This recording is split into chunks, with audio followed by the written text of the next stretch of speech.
কথা ধারাবাহিকের আজকের পর্বে দেখা যায় যে রিচা ভাবতে থাকে এতক্ষণে নিশ্চয়ই অগ্নি শেষ হয়ে গেছে। তখনই কথাকে অগ্নির কেবিন থেকে বেরোতে দেখে আর সন্দেহ করে নিশ্চয়ই এর মধ্যে কোনো একটা ব্যাপার আছে। তাই সকলের সামনে চিৎকার করে বলতে থাকে, এই মেয়েটাকে আমার আগে থেকে সন্দেহ হতো, ও অগ্নির কেবিন থেকে বেরিয়েছিল, এই মেয়েটা আবার কিছু করেনি তো। সকলেই তখন অগ্নিকে দেখার জন্য কেবিনে ঢুকে এবং দেখতে পায় সবকিছুই ঠিক আছে।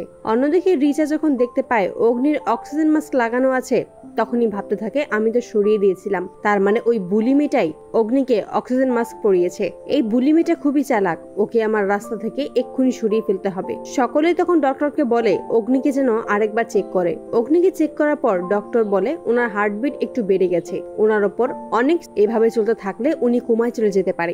অপরদিকে কথা তার নিজের মতো করে একটা থানে আসে আর সেখানে পুজো করে, আর সেই পুজোর ফুল যখন অগ্নির কাছে নিয়ে যাবে তখনই পুলিশ আটকে দেয়। তখনই কথা বলে আপনিও আমার সাথে চলুন আর দেখুনই আমি কি করছি। তখন পুলিশ পারমিশন দিয়ে দেয় অগ্নির কাছে যাওয়ার জন্য। কথা যখন আশীর্বাদী ফুল অগ্নির কপালে ছুঁয়ে দেয়, ঠিক তখনই অগ্নির জ্ঞান আস্তে আস্তে ফিরে আসতে থাকে। তখনই সেখানে চিৎকার করে সকলকে ডাকে। ডক্টর এসে অগ্নিকে চেক করে আর বলেছে এটা তো মিরাক্কেল হয়েছে, ওনার শরীর থেকে বিষের প্রক্রিয়া অনেকটাই কমে গেছে, কিন্তু এটা কিভাবে সম্ভব হতে পারে, ওনাকে তো আমরা কোনো ওষুধই দেইনি। সকলে তখন সেখান থেকে চলে যায়।